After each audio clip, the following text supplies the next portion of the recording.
मेरी अर्धांगिनी है, नौकरानी नहीं। नमस्कार दोस्तों, अगर आप सास बहू कहानी, फैमिली स्टोरी, इमोशनल हिंदी कहानियाँ पसंद करते हैं तो यह वीडियो हिंदी कहानियाँ चैनल की ओर से आपके लिए है। अगर वीडियो अच्छा लगे, थोड़ा भी अच्छा लगे तो लाइक करें, शेयर करें और हिंदी कहानियाँ चैनल को सब्सक्राइब करना ना भूलें। तो दोस्तों, आज की कहानी है, यह मेरी अर्धांगिनी है, नौकरानी नहीं। निधि ऑफिस से थक कर रोज घर आती, मन में एक ही बात, बस थोड़ा आराम कर लूं। लेकिन जैसे ही घर में कदम रखती, सासू माँ शुरू, निधि ये कर दो, वो कर दो, अब आए हो रानी जी ऑफिस से, थोड़ा घर का भी काम कर लिया करो।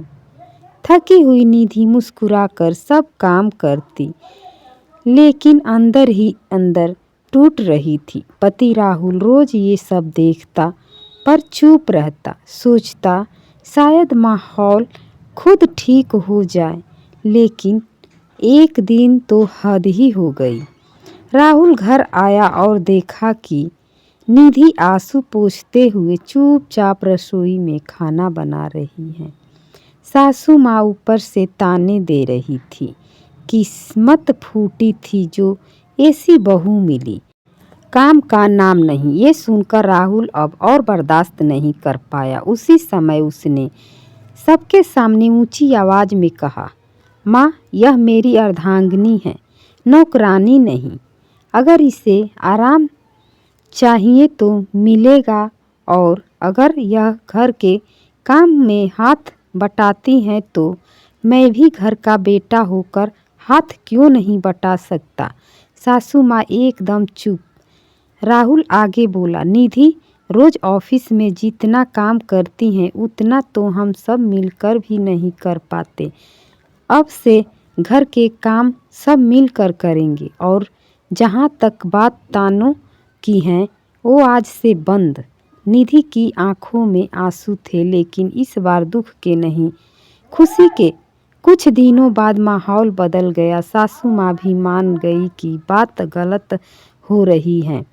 अब घर में काम बांटा गया। राहुल सब्जियां काटता, सासू माँ पूजा करती और निधि आराम से चाय पीते हुए हंसती रहती। गांव मोहल्ले में चर्चा हो गई, देखो राहुल तो सच में पत्नी का साथ देने वाला पति निकला। राहुल के डांटने के बाद घर का माहौल थोड़ा बदला जरूर था, लेकिन पूरी तरह नहीं। सासू माँ कभी कभी फिर भी ताने मार देती, ये नई जमाने की बहुएं भी बस आराम चाहती हैं। निधि चुप मुस्कुराती रहती, पर राहुल को ये सब पसंद नहीं था। इसी बीच एक दिन अचानक घर में राहुल के चाचा जी आए। पूरे मोहल्ले में जाने जाते थे अपने सीधे सीधे कटाक्ष भरे मज़ेदार संवादों के लिए। घर में घुसते ही बोले, अरे वाह, इतना सन्नाटा क्यों? या तो घर में शांति है या कोई किसी से नाराज। सब हंस पड़े। चाचा जी ने सब देखा। निधि रसोई में काम कर रही थी, राहुल कपड़े तह कर रहा था और सासू माँ बस मोबाइल में व्हाट्सएप चलाती बैठी थी। उन्होंने हंसते हुए कहा, भाभी जी, ये नई तकनीक कब से आ गई? बहू काम करे, बेटा काम करे और आप आराम करें।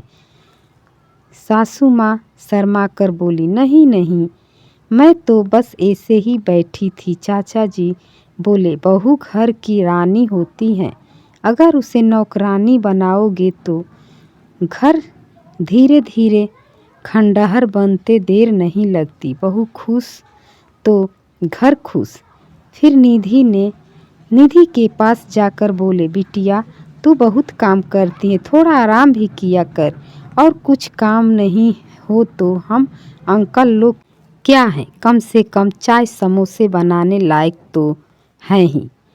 सब हंस पड़े। सासू माँ के मन पर बात गहराई। उन्होंने खुद आगे बढ़कर कहा, निधि, आज से तू रसोई की चिंता मत कर, मैं और तेरे अंकल जी मिलकर काम कर लेंगे। तू आराम से ऑफिस से आ, हम सब मिलकर खाएंगे पिएंगे।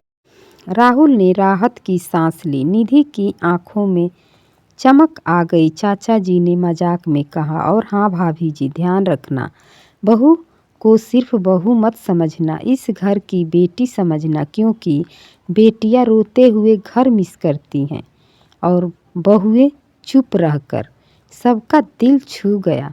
उस दिन के बाद घर में प्यार, हंसी और सम्मान की लहर हमेशा बहती रही। और निधि ने महसूस किया, जब परिवार साथ दे तब हर घर स्वर्ग बन जाता है।